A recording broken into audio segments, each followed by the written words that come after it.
ఓం నమ శివాయ. అందరికీ నమస్కారం. అర్జునుడికి పాశుపతాస్త్రం ప్రసాదించడానికి వెళ్ళిన శివునితో అర్జునుడు ఎందుకు భయంకరమైన యుద్ధం చేశాడు? పార్వతీదేవి మనస్సులో అర్జునుడి గురించి మెదిలిన సందేహం ఏమిటి? మహాభారతం ప్రకారం పాచికలు ఆడి శకుని చేతిలో ఓడిన పాండవులు రాజ్యాన్ని వీడవలసి వచ్చింది. ధర్మరాజు సూచన మేరకు దివ్యాస్త్రాలు పొందడానికే అర్జునుడు ఇంద్రకీలాద్రి పర్వతంపై తపస్సుకు పూనుకున్నాడు. అర్జునుడి ఘోర తపస్సు కారణంగా భూమి కంపించింది. ప్రకృతి విలయ తాండవం చేసింది. దట్టంగా పొగలు అలుముకోవడంతో అదే కొండపై తపస్సు చేసుకుంటున్న మునీశ్వరులు శివునితో అర్జునుడి తపస్సు కారణంగా ప్రకృతి చిన్న భిన్నమవుతోందని మొరపెట్టుకున్నారు. దీనితో శివుడు ఆ సమస్యను నేను పరిష్కరిస్తా అని చెప్పి వారిని అక్కడి నుంచి పంపించేస్తారు. పార్వతీదేవి ఏదో ఆలోచిస్తున్నట్లు కనిపించడంతో, పార్వతి, నీవు ఏదో సందేహంతో ఉన్నట్లున్నావు, అదేంటో అడగమని శివుడు చెబుతారు. శివుడి ప్రశ్న విన్న పార్వతీదేవి స్పందిస్తూ, స్వామి, అర్జునుడు గొప్ప విలుకాడు, మీకు పరమ భక్తుడు, గుణసంపన్నుడు. కానీ అతను ఆయుధ శక్తి కోసం తపస్సును ప్రారంభించాడు.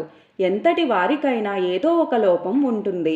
మీరు అర్జునుడికి ప్రసాదించే శక్తిని అతడు క్షణికావేశంలో ప్రయోగిస్తే జరిగే అనర్థాలు ఏ విధంగా ఉంటాయో కదా అని సందేహం వ్యక్తం చేస్తుంది. పార్వతీదేవి అడిగిన ఆ ప్రశ్నకు శివుడు, సరే అయితే మనం మారువేషంలో వెళ్ళి అతడి వైఖరిని పరీక్షిద్దాం అని చెప్పి శివుడు కోయదొరలాగా, పార్వతీదేవి ఆయన భార్యగా వేషం మార్చుకుని ఇంద్రకీలాద్రిని సమీపిస్తారు. అదే తరుణంలో వారికి ఓ అడవి పంది కనిపిస్తుంది. అది చూసిన పార్వతీదేవి అది మామూలు అడవి పందిలాగా కనిపించడం లేదని శివునితో అనగా, అది విన్న శివుడు, నువ్వు చెప్పింది నిజమే, అది మామూలు పంది కాదు, పంది రూపంలో ఉన్న రాక్షసుడు. మునీశ్వరుల తపస్సును భంగపరచడానికి పంది రూపంలో వచ్చాడని చెబుతారు.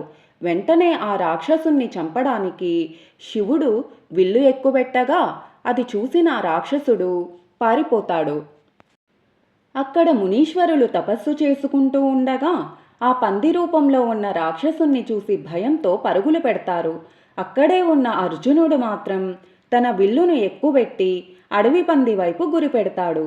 అదే సమయంలో కోయ రూపంలో ఉన్న శివుడు అక్కడికి చేరుకుని అర్జునుణ్ణి వారిస్తారు. ఆ పంది కోసం తాను వెతుక్కుంటూ వస్తున్నానని, అదే తన వేట అని, దాన్ని తనకు వదిలేయాల్సిందిగా చెబుతాడు. కానీ అర్జునుడు మాత్రం, నేను ఒకసారి ఎత్తిన విల్లును దించడం కుదరదు, అది నీతో నాదో విల్లుతోనే తేల్చుకుందామని సవాలు చేస్తాడు. అలా ఆ పంది రూపంలో ఉన్న రాక్షసుడిపై ఇద్దరూ బాణాలు సంధించగా ఆ పంది ప్రాణాలను వదులుతుంది. అయితే అక్కడే అసలు సమస్య మొదలవుతుంది.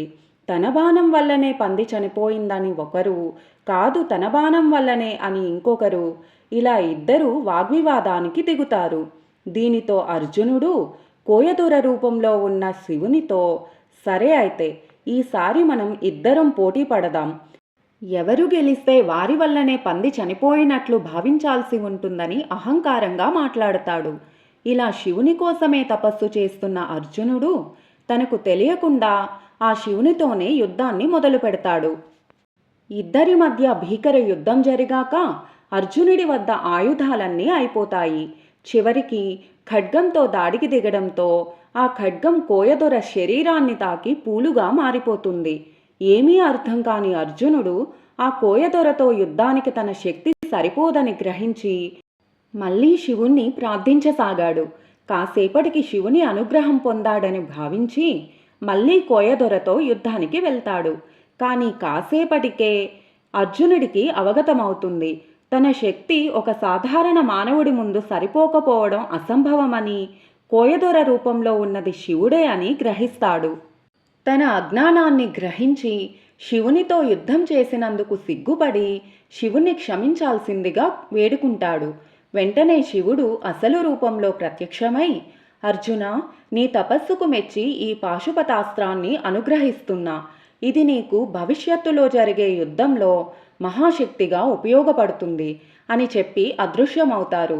ఆ తర్వాత జరిగిన మహాభారత యుద్ధంలో కర్ణుడిపై ఆ పాశుపతాస్త్రాన్ని ప్రయోగించే అర్జునుడు విజయం పొందుతాడు. ఈ వీడియో మీకు నచ్చినట్లయితే ప్లీజ్ లైక్ చేసి షేర్ చేయండి. అలాగే ఇలాంటి మరిన్ని పురాణ గాథల కోసం మన సనాతన ధర్మం ఛానల్ని సబ్స్క్రైబ్ చేసుకోండి. మన ధర్మం యొక్క మూలాలను తెలుసుకొని మన ధర్మాన్ని రక్షించుకుందాం. Thank you.